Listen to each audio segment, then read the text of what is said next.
السلام عليكم ورحمة الله وبركاته.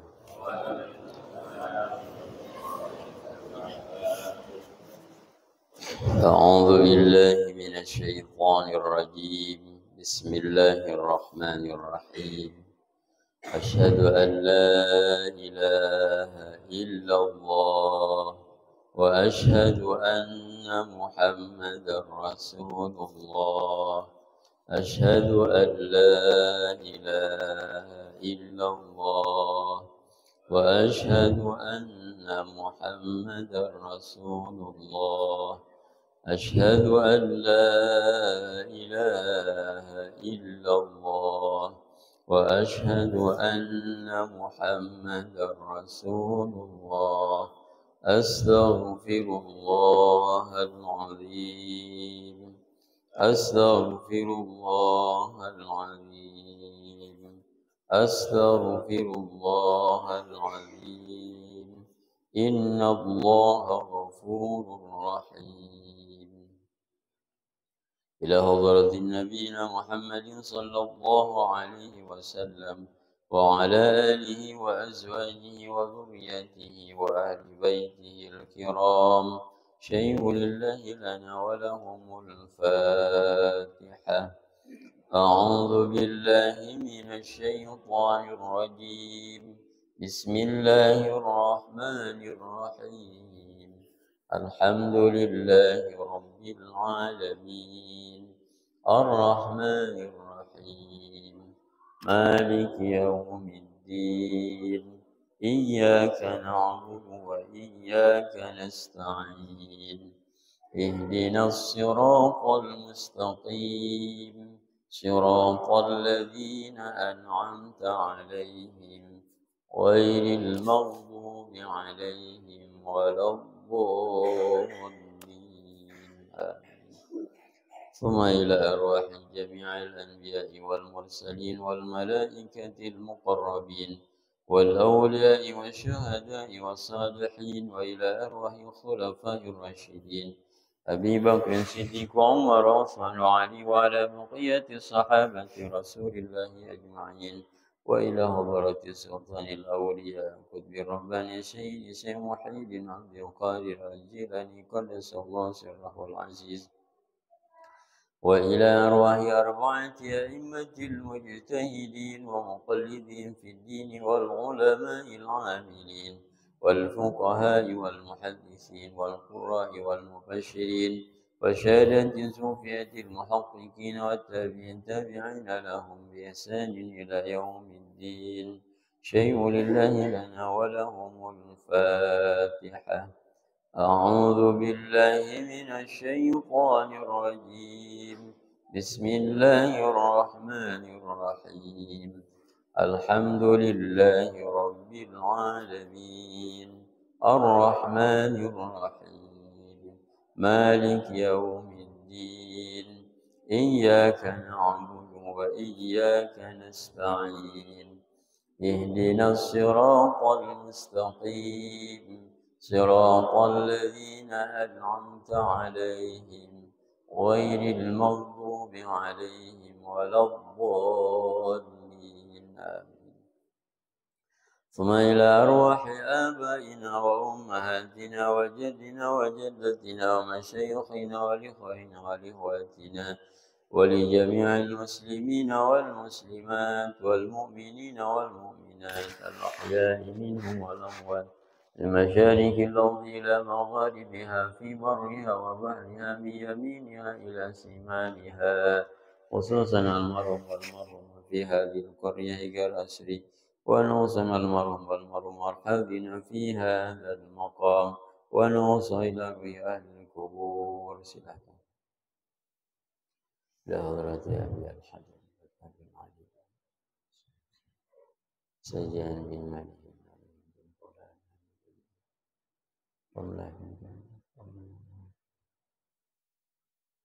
وابن هشام وابن شريف وابن هجند بن هجرين وابن هجند تهنسين بن بشر بشيء غفر الله ذنوبهم وستر عيوبهم وتقبل إيمانهم واجعل قبورهم رياضة من رياض الجنان ولا تجعل قبورهم حفرة من حفر النيران واجعل الجنة مثواهم. الفاتحة. رحمة في جسادنا وأزواجنا وأولادنا وأموالنا وكسبنا وحسن مقاصدنا بالخير من مقاصد الدنيا والآخرة برضاء الله تعالى بشفاعة رسول الله صلى الله عليه وسلم وبركتهم بالقرآن. شيء لله لهم الفاتحة.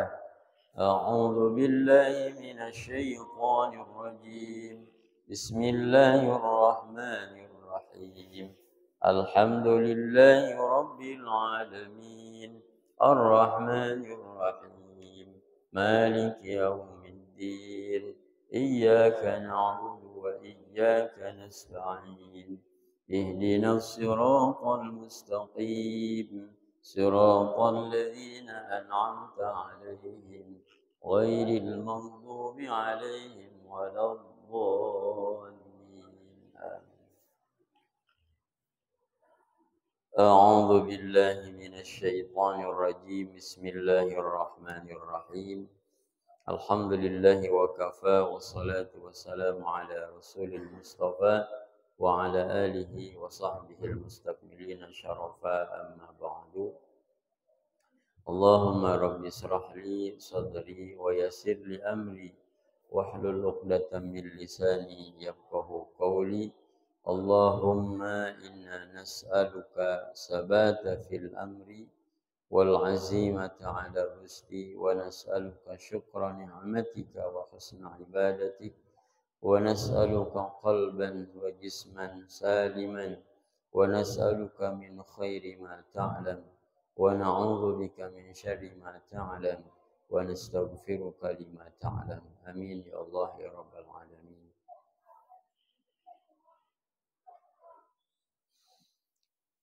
قال المؤلف ونفعنا بعلومه. فلاقتحم العقبة أي فهلا اقتحم العقبة أي جاوزها. وما أدراك أي أعلمك ما العقبة التي يقتحمها تعظيم لشأنها. والجملة اعتراض وبين سبب زواجها بقوله. Hadirin ma'asyiral muslimin rahimakumullah. Kemarin sampai pada pembahasan bahwa kita ini diatur oleh Allah Subhanahu wa taala segala sesuatunya dan kita diawasi oleh Allah Subhanahu wa taala dan kita telah dibekali oleh Allah panca indera, mata, telinga dan lain sebagainya. Kemudian Allah tunjukkan kepada kita jalan yang benar juga jalan yang salah. Maka dengan kondisi yang demikian,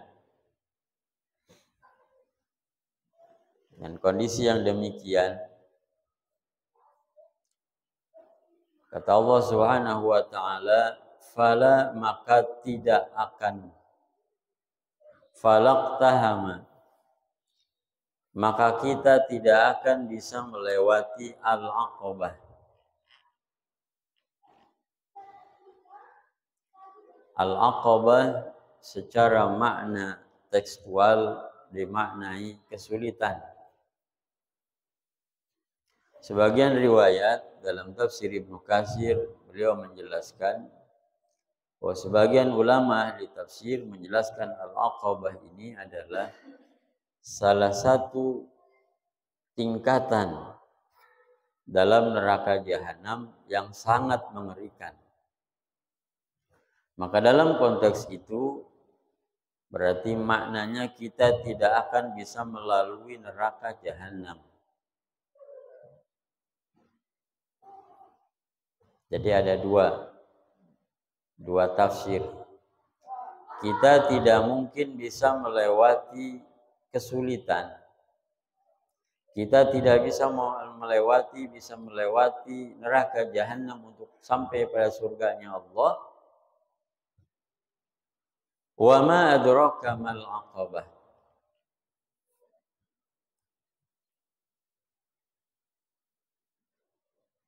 Wa ma dan apakah adraka ay a'lamaka. Aku akan mengajarimu wahai manusia mal aqabah. Apa yang bisa membuat kita bisa melewati al-aqabah, kesulitan. Al-aqabah itu neraka jahanam. Nah, maka kalau secara kemampuan sendiri kita tidak bisa melampaui, tidak bisa melewati kesulitan dalam kehidupan ini, maka Allah lah yang mengajarkan kita bagaimana cara melalui al-aqabah atau kesulitan tersebut. Wa bayyana sababa zawajiha. Dalam ayat ini Allah Subhanahu wa taala, dalam ayat selanjutnya maksudnya, Allah mengajarkan kepada kita sebab-sebab, cara-cara untuk bisa melewati segala kesulitan. Baik kesulitan di dunia, terlebih kesulitan di akhirat. Apa di antara sebabnya, di antara caranya? Yang pertama adalah fakku raqabah. Fakku,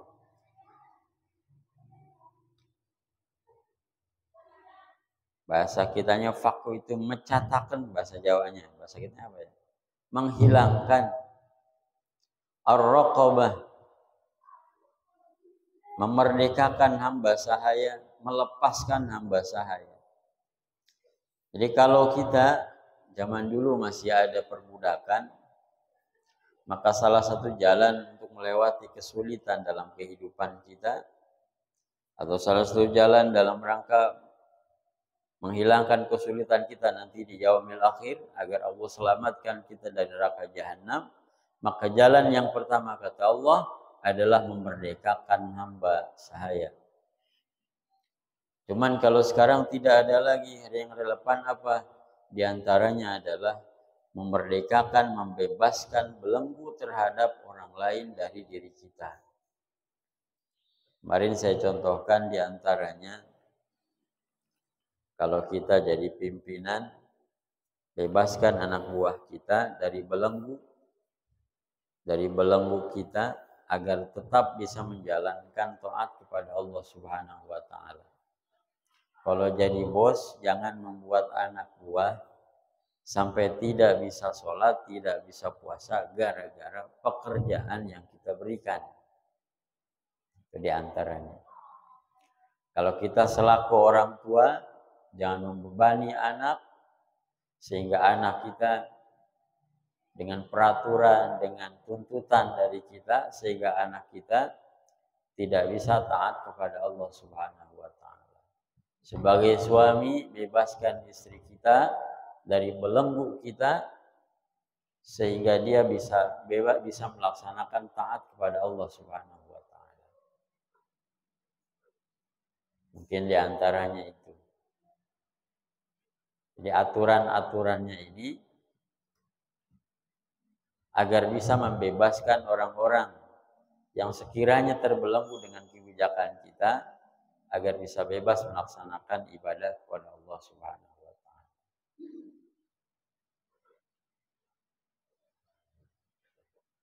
Satu contoh kecil dalam hubungan rumah tangga,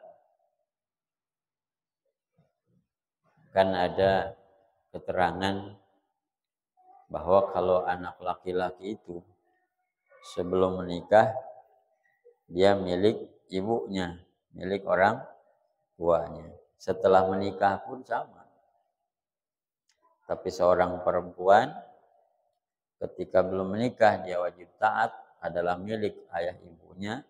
tapi sudah menikah adalah milik suaminya. Kadang yang tidak paham, sampai-sampai ada perempuan, ada istri yang curhat, bingung milih antara suami dengan orang tua. Karena apa? Karena dikekang oleh suaminya.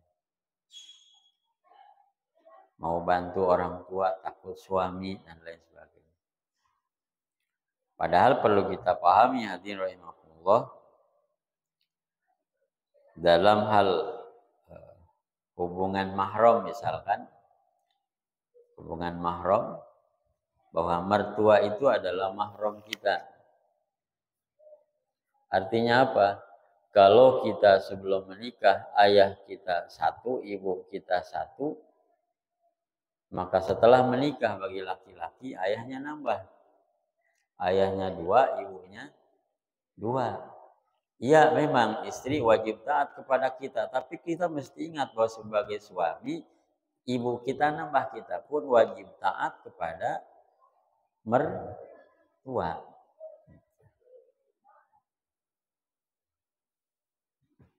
Fakku raqabah.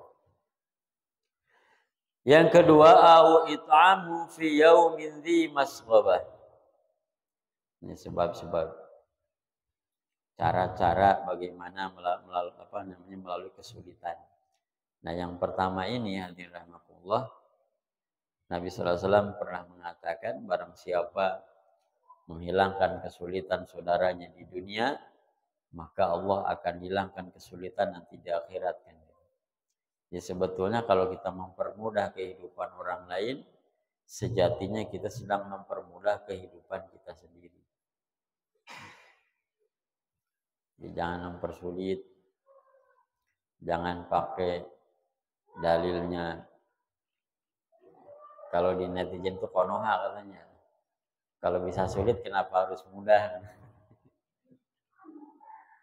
Harusnya yang sulit dipermudah. Kalau Gus Dur kan bilang, masalah besar diperkecil, masalah kecil jangan dianggap masalah.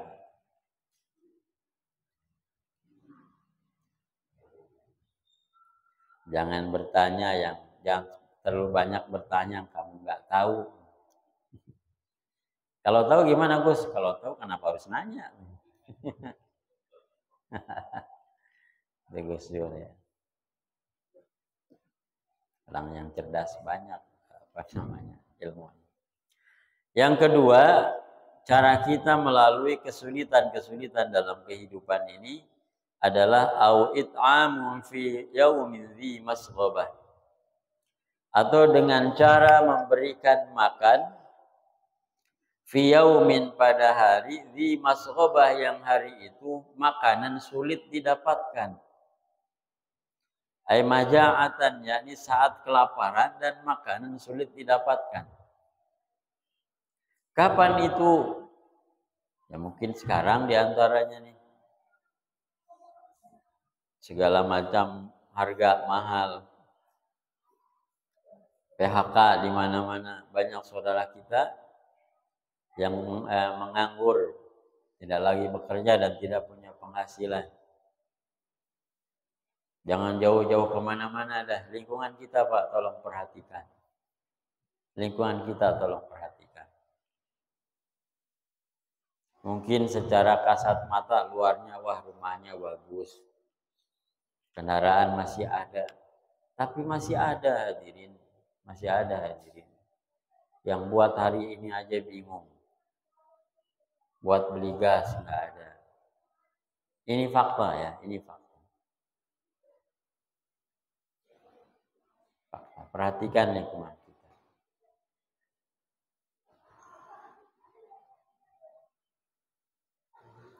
Mau ke tetangga malu. Ada di antara kita. Tolong perhatikan.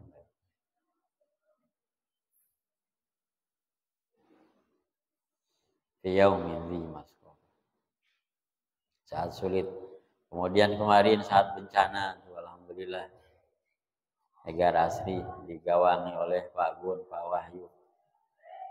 Nah, itu salah satu jalan kita hadirin untuk melalui kesulitan-kesulitan di dunia ataupun di akhirat. Di antaranya adalah awit aman fi yaumin dzi masghaba, memberikan sedekah makanan saat makanan itu sulit. Kalau posisi begini kan nggak lihat kaya, nggak lihat miskin. Walaupun orang kaya, kalau lagi kena musibahnya susah juga. Kendaraannya nggak bisa keluar dari rumah, uangnya nggak bisa diakses, ATM-nya misalkan kerendam dan sebagainya, kan susah juga.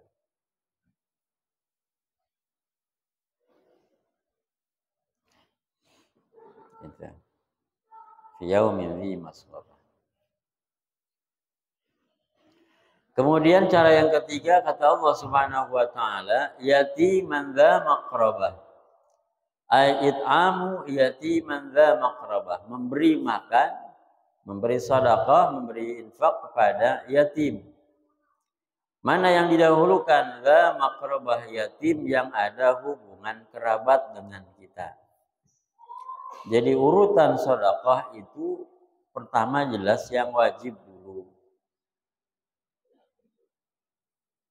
Mana yang urutan pertama? Utang dulu. Setelah utang baru zakat wajib. Kalau utang sudah diterbayarkan kan sebelum nisab itu kan memperhitungkan utang terlebih dahulu. Kita usaha dalam misalkan mulai usaha itu tanggal 10 bulan Maret tahun lalu. Itu tanggal 10 bulan Maret tahun ini itu sudah haul 1 tahun. Kita kumpulkan, kita hitung dana yang tersedia di hari ini, ada perkembangan atau tidak. Kita kumpulkan yang ada di hari ini, di luar kebutuhan-kebutuhan yang sudah dibayarkan. Kemudian kurangi utang, sudah nisab atau belum? Kalau sudah nisab maka wajib zakatnya. Kalau bayarin utang, kebanyakan utangnya berarti belum nisab. Utang dulu baru zakat. Kemudian sedekah. Sedekah itu dimulai dari karib kerabat dulu. Mana? Pertama orang tua jelas. Setelah orang tua, baru urutan selanjutnya adalah saudara kita. Termasuk diantaranya adalah yatiman dza maqrabah, ay qarabatan, anak yatim yang dia membutuhkan bantuan dan ada hubungan kekerabatan dengan kita. Artinya apa? Artinya bahwa dahulukan yang terdekat dengan kita. Jadi ada skala prioritas. Jangan sampai kita sedekah, infak, nyebar kemana-mana, tetangga kita sendiri kelaparan. Tetangga kita sendiri yang membutuhkan, cuma bisa lihat, tetangga saya bentar-bentar ke sono, membangin hartanya ke sono. Bentar yang dekat nggak dilirik. Misalkan ya. Au miskinan dza matrobah. Kemudian urutan selanjutnya, di antara jalan kita melalui kesulitan dalam kehidupan adalah memberikan makan kepada miskin, orang miskin, dza matrobah. Di sini bahasa dza matrobah ini yang tidak punya tempat tinggal sehingga dia tidur di mana aja. Jadi tidur hanya beralaskan tanah misalkan. Ay lasuqin bit-turabi li faqrihi. Jadi dia tidur hanya beralaskan tanah li faqrihi karena kefakirannya. Fakir. Banyak tuh kayaknya ya di area Jawa BK ini banyak yang hanya tidur di atas gerobak, kayaknya ada.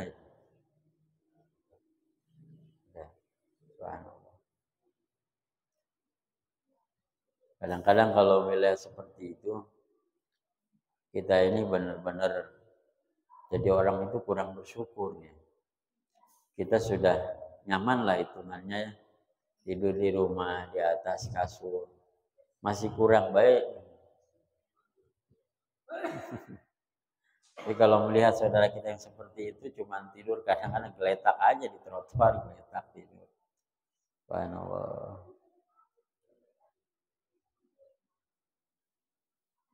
Kita doakan mudah-mudahan mereka kuat iman Islamnya dan mereka itulah yang nanti akan paling cepat masuk surga. Jadi orang kaya, kalau orang kaya dia iman dan takwa kepada Allah, taat kepada Allah, dia masuk surga tapi belakangan, masih duluan yang miskin. Miskin. Karena apa? Karena hisabnya sedikit. Tapi kalau boleh milih, ya Allah gak apa-apa, biar lambat asal selamat.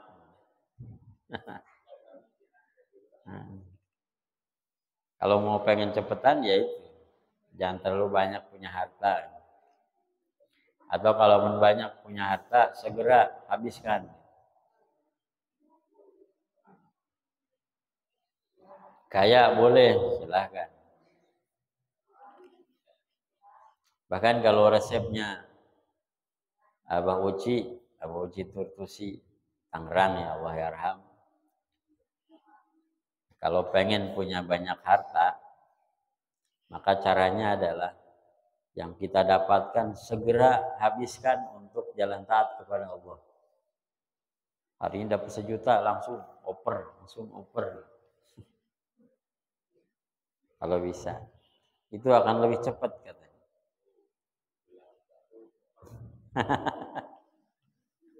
Langsung oper infakan maksudnya. Jangan banyak disimpan di rumah.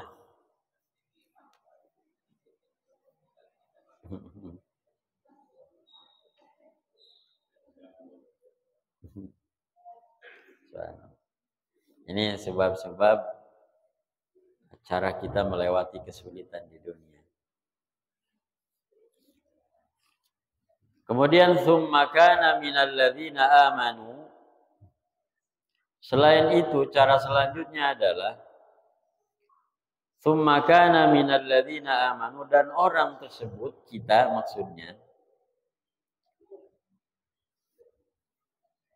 melakukan semua itu, membebaskan hamba sahaya, memberi makan di saat kelaparan, memberi makan fakir miskin, memberi makan yatim, summa kana minal ladzina amanu, didasari dengan keimanan. Jadi tetap pokok utamanya adalah iman kepada Allah Subhanahu wa taala. Kemudian wa tawassaw bis sabri wa tawassaw bil marhamah. Ay awsa, kita saling menasihati, saling mewasiatkan, ba'duhum ba'dan, sebagian kita kepada sebagian yang lain, bis sabri, dengan kesabaran. Orang terkena musibah, sabar ya, mudah-mudahan bersabar kepada Allah Subhanahu wa taala.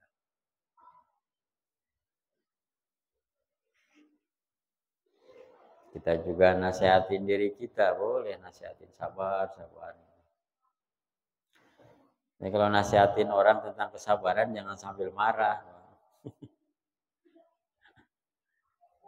Kita nyuruh sabar sama anak istri sambil melotot. Wah lama amat sih, sabar napa? Nasihatin sabar sambil melotot.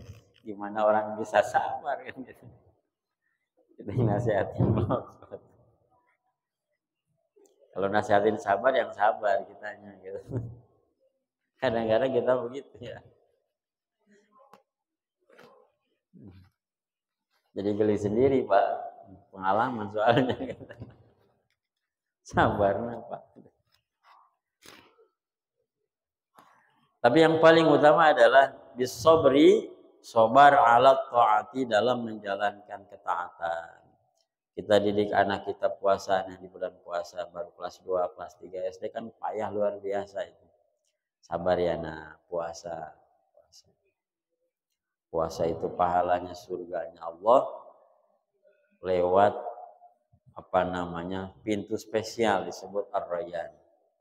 Kata Nabi sallallahu alaihi wasallam, Imam Ghazali rahimahullah pernah mengutip satu hadis, kata Nabi sallallahu alaihi wasallam, inna fil jannati baban, di dalam surga itu ada satu pintu, nak, sampaikan kepada anak-anak kita, yuqalu lahu ar-rayyan, namanya pintu ar-rayyan, la yadkhuluhu illa shaimun, tidak akan mampu masuk melalui ke dalam surga melalui pintu itu kecuali orang-orang yang puasa di bulan Ramadan. Jadi banyak pintu menuju surga. Kalau iman sudah di dada, kita tinggal pilih mana ibadah favorit kita.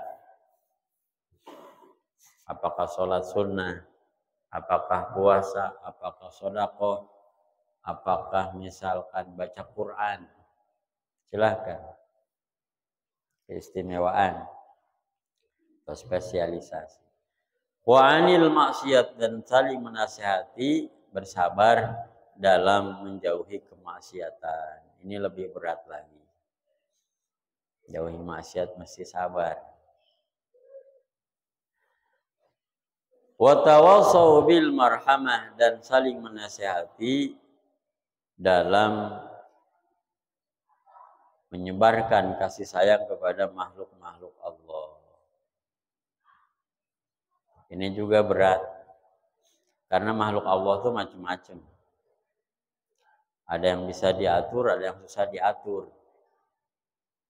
Nah, kalau yang gampang diatur, sayangnya mudah. Tapi kalau yang bandel, kita tetap masih sayang, Pak. Apalagi kalau kita jadi pimpinan, jadi RT, jadi RW. Rakyat itu macam-macam rupanya. Dan kewajiban kita adalah mengayomi rakyat, mengayomi masyarakat. Anak pun sama. Ada yang bandel, ada yang benar yang gitu. Yang benar mah gampang aja kita sayangnya, tapi giliran yang bandel. Pas yang bandel kecelakaan misalkan, waduh, diantepin anak kita. Gitu ya. Nah, kadang gitu. Rakyat juga sama seperti itu. Dalam menyebarkan kasih sayang Rahman Rahimnya Allah Subhanahu wa taala. Ulaika, orang yang demikian tadi, yang memberikan makan di saat kelaparan, dan selanjutnya orang beriman dan bersabar dalam ketaatan dan kemaksiatan, ulaika ashabul maimanah. Orang-orang tersebut adalah golongan-golongan kanan atau golongan yang selamat, al-yamin. Makanya dalam istilah politik di Mesir kalau tidak salah ada istilah golongan kanan, golongan kiri. Kanan itu Muslim, kiri itu berarti komunis dan sebagainya. Jadi jangan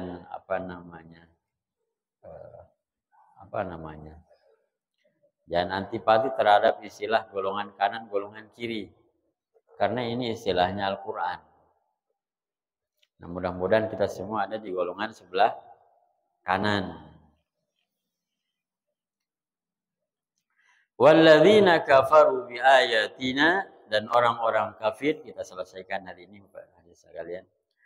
Walladzina kafaru bi ayatina, dan orang-orang yang kufur, yang menutup dirinya, tidak menerima kebenaran, bi ayatina, ayat-ayat Allah, hum ashabul mash'amah, mereka itu adalah golongan kiri, ay ashimal, alaihim narum muqsadah, dan orang-orang yang tidak menerima, tidak meyakini ayat-ayat Allah, maka mereka akan disiksa oleh Allah Subhanahu wa taala narum, dengan neraka, api neraka muqsadah, yang ditutup, ditungkebakan bahasa Jawanya.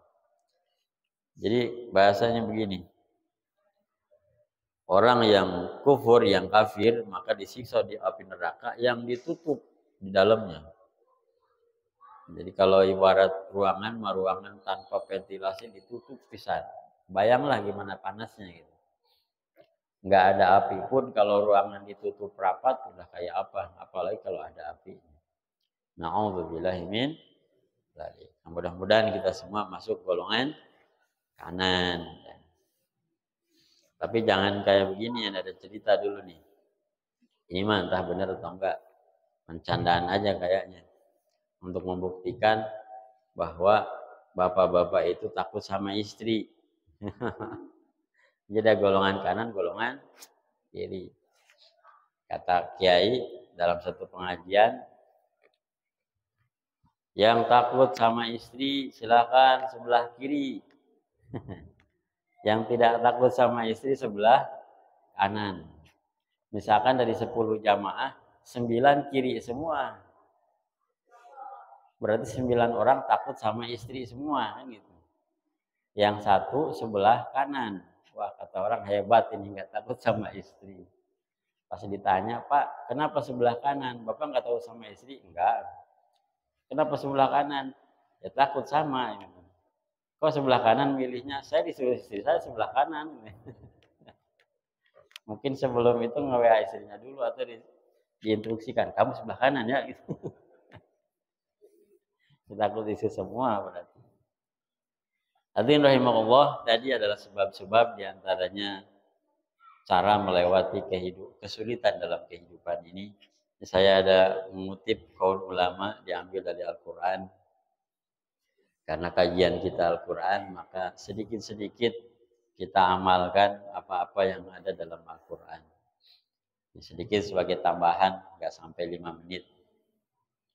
Seorang ulama mengambil pelajaran dari Al-Quran kaitan dengan sebab-sebab turunnya rezeki dari Allah Subhanahu wa taala kepada kita. Kata beliau, asbabur rizki al-madmun min asbabi rizki al-madmun fil Quran sittatun. Di antara sebab-sebab diturunkannya rezeki oleh Allah Subhanahu wa taala kepada kita yang terdapat dalam Al-Quran sittatun, ada 6. Al-awwalu, yang pertama, at-taqwa. Jadi sumber rezeki yang pertama adalah takwa kepada Allah Subhanahu wa ta'ala. Takwa dalam arti kata takut sama Allah. Takut meninggalkan taat, takut menjalankan kemaksiatan yang dilarang oleh Allah. Maka jaminannya kata Allah, wa may yattaqillaha yaj'al lahu makhraja wa yarzuqhu min haitsu la yahtasib. Wa may yattaqillah, barang siapa bertakwa kepada Allah, yaj'al lahu makhraja, maka Allah akan menjadikan, akan ciptakan kepadanya jalan keluar dari segala kesulitan, wa yarzuqhu min haitsu la yahtasib, dan Allah akan berikan rezeki kepadanya min haitsu la yahtasib, dari jalan yang tidak disangka-sangka. Ini surah At-Talaq ayat 2 dan ayat 3. Itu jalan yang pertama. Yang kedua adalah tawakal. Asani at-tawakkal. Mana Al-Quran katakan, wa may yatawakkal 'ala Allah fa huwa hasbuh. Barang siapa bertawakal kepada Allah, fa huwa hasbuhu, maka Allah akan mencukupi segala kebutuhannya, segala keperluannya. Tawakal itu adalah berserah diri kepada Allah. Terserah Allah saja. Dalam kitab Su'bul Iman yang kemarin tempoh hari dibahas bersama Ustadz Gus Muhib, ada 3 model tawakal. Tawakal pertama seolah-olah kita punya wakil dalam urusan. Kita ada urusan tanah misalkan di negeri orang atau di kampung orang, kita nggak ke sana tapi kita punya wakil. Tenang nggak kita, Pak? Tenang. Kemudian tawakal level kedua yang lebih baik adalah tawakal seperti bayi melihat ibunya. Dalam kondisi apapun, kalau bayi ada ibunya, tenang pasti. Jadi kita pun mesti seperti itu sama Allah. Yang terakhir yang paling hebat adalah tingkatan tawakal yang tertinggi adalah ibarat orang yang mati. Dibolak-balik, diapa-apain ya pasrah aja kan. Mau dia apa-apain sama Allah, kita pasrah. Itu tawakal level tertinggi. Itu yang paling berat. Dan yakin kalau kita bertawakal kepada Allah, menyerahkan segala urusan kepada Allah, maka Allah akan cukupkan rezeki kita, cukupkan keperluan kita. Maka ada satu doa. Satu doa dibaca setiap pagi. Ini sunnah dibaca setiap pagi. Agar urusan kita di hari itu Semuanya diurus oleh Allah Subhanahu wa taala, kita pasrahkan sama Allah. Saya lupa ini surah apa ayat berapa. Tapi ini dari Al-Qur'an, hasbiyallahu la ilaha illahu alaihi tawakkaltu wa huwa rabbul arsyil azim. Hafal, Pak? Ini sangat dianjurkan dibaca setiap pagi dan sore. Agar semua urusan kita, semua keperluan kita, Allah yang urus. Gitu. Kalau Allah yang urus, apapun insya Allah akan beres. Sesulit apapun urusan itu. Lafadznya, hasbiyallahu la ilaha illahu alaihi tawakkaltu wa huwa rabbul arsyil azim. Ini ayat Quran sekaligus doa. Dibaca, kata guru kami, 7 kali pagi, 7 kali sore atau malam. Awal pagi, awal malam. Hafal nggak, Pak? Ini pulang aja biar nambah amalan nih. Nanti cari di Qur'annya. Hasbiyallahu la ilaha illahu. Ya, bareng-bareng ah. Hasbiyallahu la ilaha illahu alaihi tawakkaltu wa huwa rabbul arsyil azim. Hasbiyallahu, cukuplah Allah. La ilaha illahu, tiada Tuhan kecuali Allah. Hasbiyallahu la ilaha illahu alaihi tawakkaltu, kepadanya tawakkaltu, aku berserah diri. Wa huwa rabbul arsyil azim, dialah rabbul arsyil azim, Tuhan aras yang maha agung. Itu kira-kira makna teksnya. Kemudian sebab rezeki yang ketiga as-salat. Salat. Mana dalilnya dalam Al-Qur'an, wa'mur ahlaka bis-salat wastabir 'alaiha. La nas'aluka rizqan nahnu narzuquk wal 'aqibatu lit-taqwa. Ini surah At-Taha ayat 132. Kata Allah, wa'mur ahlaka bis-salat. Perintahkan ahli keluargamu untuk salat, istri, anakmu untuk salat, wastabir 'alaiha. Karena salat ini berat, maka bersabarlah dalam menjalankan salat ini. Dan perlu kita ketahui, la nas'aluka rizqan, kata Allah, aku tidak memintamu untuk mencari rezeki, karena nahnu narzuquk, rezeki itu Allah yang bagi, Allah yang kasih. Kita diperintahkan untuk sholat saja, sisanya biarkan bagian Allah. Terutama sholat jamaah. Ada yang konsultasi, Pak, saya ini amalan udah luar biasa. Dia yang sendiri ya. Bisa dikatakan penuh. Sholat wajib, sholat sunnah, tahajud, sholat taubat, sholat hajat. Tapi kok saya masih seret katanya. Masih seret aja nih. Bahkan sulit, proyek gak pernah dapat.